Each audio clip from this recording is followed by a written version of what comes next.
This is your host, Nick Riley, and you're listening to the One Day Advice podcast. Together, we're going to take a ride inside the world of personal finance. I'm going to give you a fully transparent, behind-the-scenes look into the financial services industry, helping you to optimize your financial life along the way.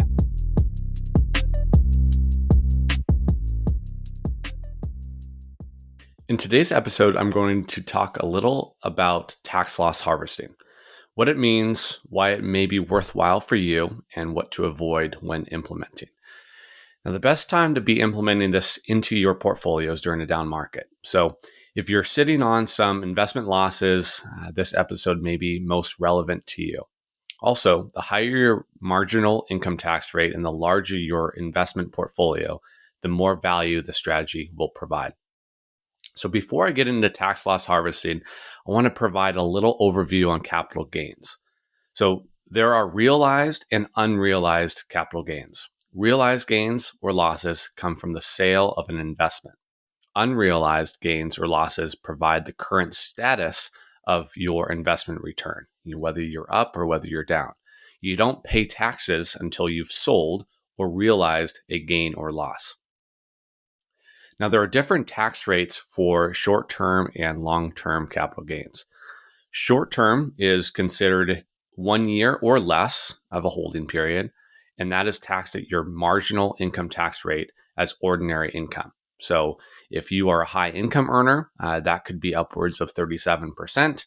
A lower income earner, you might pay 0 or you closer to 15%.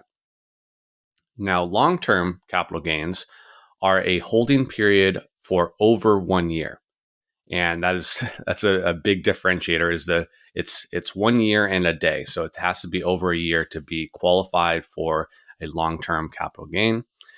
And capital gains tax rates applies only to the long-term capital gains. And it's significantly lower than the short-term capital gain rate. For most of you listening, the long-term capital gain tax rate is probably going to be 15%. For lower income, it could be 0%. And the highest rate, so if you're a higher income earner, the highest rate you'll be paying would be 20% for long-term capital gains. So either way, it's going to be far less than what you're paying from your marginal tax rate. So now that I gave a little bit of overview on the capital gains, it's time to go into tax loss harvesting and the value that it derives. So tax loss harvesting is a strategy that involves selling investments that you have unrealized losses in. And there is essentially two ways tax loss harvesting can help manage your taxes. One being losses can be used to offset investment gains. So according to the tax code, short and long-term losses must be used first to offset gains of the same type. Then they can be used to offset the other. That is why you'll get the most benefit from realizing short-term losses. That is what you'll be paying the most in taxes for is short-term gains. So being able to offset that with short-term losses first will give you the most tax relief. The second way is through losses can offset up to $3,000 worth of taxable income in 1 year. And with unused losses being able to be carried forward indefinitely into future tax years.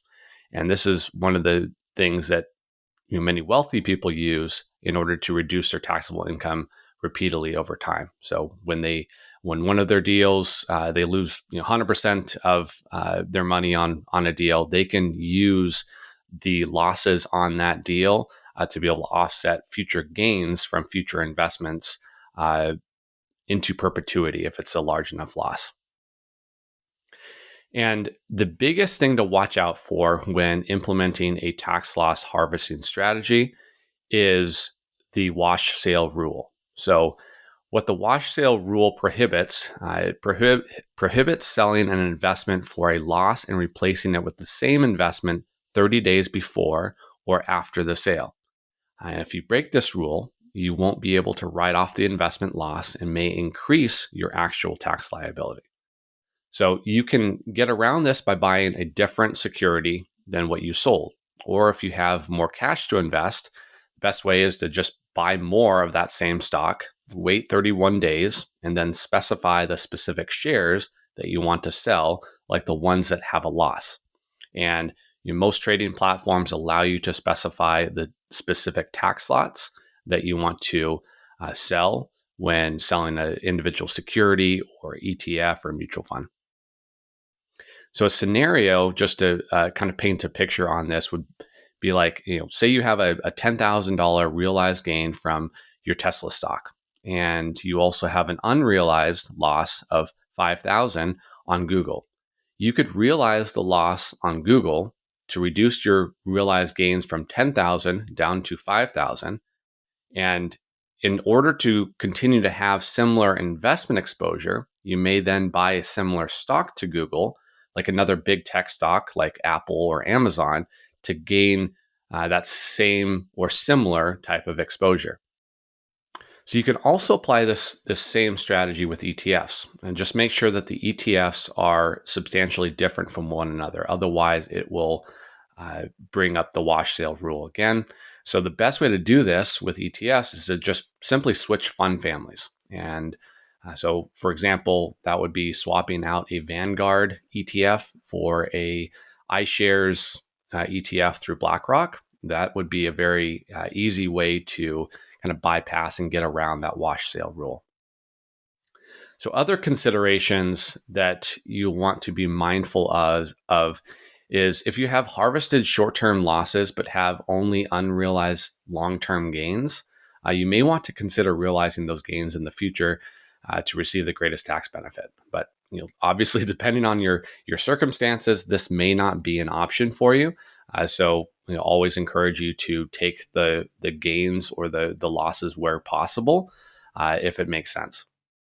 And if you're performing tax loss harvesting with your company stock, be mindful of upcoming or previous vesting dates or ESPP purchase dates that may fall within that 30-day wash rule window. So that could significantly throw off this strategy if you vest on your company stock right after you end up selling it at a loss to be able to offset some of your capital gains. So what's the overall impact of tax loss harvesting? Well, it's most valuable during periods of volatility, during bear markets, and also the larger the investment portfolio that you're working with and the higher your marginal tax rate. So when companies like Betterment or Wealthfront promote the value of tax loss harvesting, it actually varies significantly from one individual to another. So since the market is up for far more than it is down over the long term, the benefits of tax loss harvesting isn't necessarily as high as they are often promoted through those service providers or other investment providers. And the value may range anywhere from 0.25% to 4% of your investment balance, with a large majority of people falling closer to around an average of 0.85% worth of value. So if you have a $100,000 portfolio, that would equate to around $850 worth of value for that portfolio. But obviously, there are many factors that go into the value that tax loss harvesting can provide. And as a reminder, this strategy is only available inside a taxable investment account, since your 401k or your IRAs don't realize capital gains for tax purposes. So to wrap it all up, there's just a couple last notes I want to point out is you do not let taxes determine your investment strategy. It will always be better to hold on to the best investments over the long term. So always remember the saying, don't let the tax tail wag the investment dog. You don't want to have your investment decisions based purely on trying to reduce your tax exposure. And ultimately, your financial goals or needs should determine the allocation of your investment portfolio. So depending on the size of your investment portfolio or your income, this strategy may not be worth your time in the long run. If you're interested in implementing tax loss harvesting strategies, don't hesitate to reach out to us at One Day Advice through our website at onedayadvice.com or by emailing us at hello@onedayadvice.com and just mention the podcast. And before you move on to another podcast, please hit subscribe and please follow us. Please leave us a review.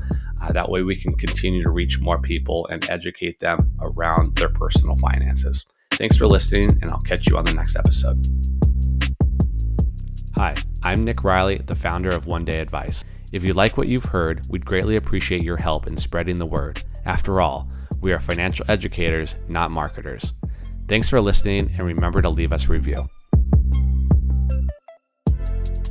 Nick Riley is the founder of One Day Advice, an independent fiduciary and fee-only registered investment advisor. Nick serves as a wealth advisor and educator to his clients. All opinions expressed by Nick and podcast guests are solely their own opinions and do not reflect the opinion of One Day Advice. This podcast is for informational purposes only and should not be relied upon as a basis for investment or financial decisions.